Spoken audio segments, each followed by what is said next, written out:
అన్నమయ్య జిల్లా రాయచోట్లో కురిసిన భారీ వర్షానికి డ్రైనేజీ కాలువలో పడి యామిని అనే చిన్నారితో పాటు ఎస్ఎన్ కాలనీకి చెందిన మున్ని, ఇలియాస్, గణేష్ మృత్యువాత పడ్డారు.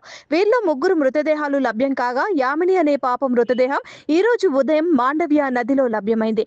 పోస్టుమార్టం నిమిత్తం మృతదేహాన్ని ఆసుపత్రికి తరలించారు. జిల్లా కలెక్టర్ నితీష్ కుమార్, ఎస్పీ ధీరజ్ కనుబిల్లితో పాటు టీడీపీ నాయకులు డాక్టర్ మండిపల్లి లక్ష్మీప్రసాద్ రెడ్డితో పాటు ప్రమాద సంఘటన ప్రదేశాలను మంత్రి మండిపల్లి రాంప్రసాద్ రెడ్డి పరిశీలించి ప్రమాదాలకు గల కారణాలను అధికారులతో చర్చించారు. మృతి చెందిన వారి మృతదేహాలకు నివాళులర్పించి వారి కుటుంబ సభ్యులకు ప్రగాఢ సంతాపాన్ని తెలియజేశారు మంత్రి మండిపల్లి రాంప్రసాద్ రెడ్డి. మృతుల కుటుంబాలకి ప్రభుత్వం నుండి 5 లక్షల రూపాయల చెక్కుతో పాటు మండిపల్లి ట్రస్ట్ నుండి ఒక్కొక్కరికి 1 లక్ష రూపాయల నగదుని జిల్లా కలెక్టర్, ఎస్పీలతో కలిసి మంత్రి అందజేశారు. అనంతరం వారు మీడియాతో మాట్లాడుతూ మృతి చెందిన కుటుంబాలకు ప్రభుత్వం అండగా ఉంటుందని, భవిష్యత్తులో ఎటువంటి సంఘటనలు జరగకుండా జిల్లా అధికారులతో సమీక్షించి అన్ని రకాల చర్యలు తీసుకుంటామన్నారు. ప్రధానంగా పట్టణంలో ప్రమాదకరంగా ఉన్నటువంటి ప్రాంతాలను గుర్తించి అన్ని రకాల చర్యలు చేపట్టాలని అధికారులను ఆదేశించారు.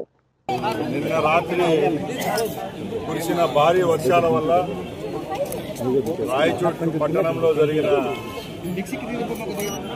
సంఘటన చాలా దురదృష్టకరం.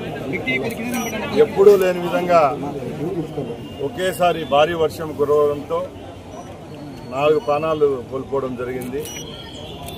దానికి శాసనసభ్యునిగా, మంత్రిగా నేను, అలాగే మా ప్రభుత్వం కూడా దిగ్భ్రాంతి వ్యక్తం చేస్తున్నాం. ఇది ఊహించని సంఘటన. ఆ కుటుంబాలకు, వాళ్ళ బంధువులందరికీ ప్రభుత్వం తరఫున సానుభూతి తెలియజేస్తూ ప్రభుత్వం మీ వెంటే ఉంటుందని మేము చెప్తున్నాం.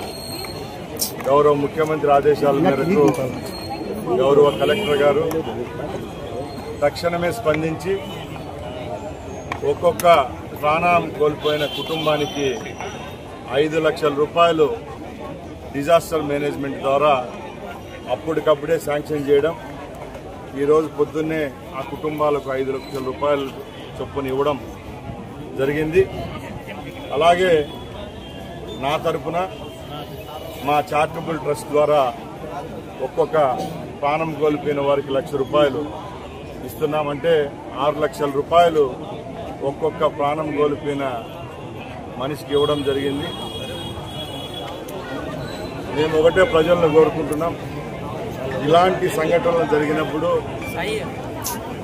వర్షాలు పడినప్పుడు కానీ, ఇలాంటి ప్రకృతి వైపరీత్యాలు వచ్చినప్పుడు అందరూ జాగ్రత్తగా ఉండాలి.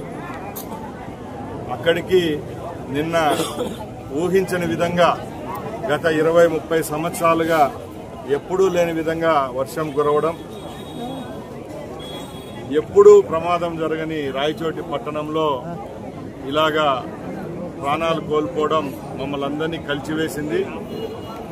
మరొకసారి చెప్తున్నాం, ప్రభుత్వం ద్వారా, మా ద్వారా ఆ కుటుంబాలకు ఎప్పటికీ చేదోడుగా వాదోడుగా ఉంటామని తెలియజేసుకుంటూ, రేపు రాబోయే కాలంలో కూడా ఇలాంటి బ్లాక్ స్పాట్స్ ఏమైతే రాయచోటి పట్టణంలో ఉన్నాయో దాని మీద కలెక్టర్ గారు, అలాగే ఎస్పీ గారు, అలాగే నా తరఫున సమీక్షించి రేపు ఇలాంటి కార్యక్రమాలు పునరావృతం కాకుండా చూసుకుంటామని మీ అందరి ముందర తెలియజేసుకుంటూ, మరొకసారి వారికి నా ప్రగాఢ సానుభూతి తెలియజేసుకుంటూ సెలవు తీసుకుంటున్నాను.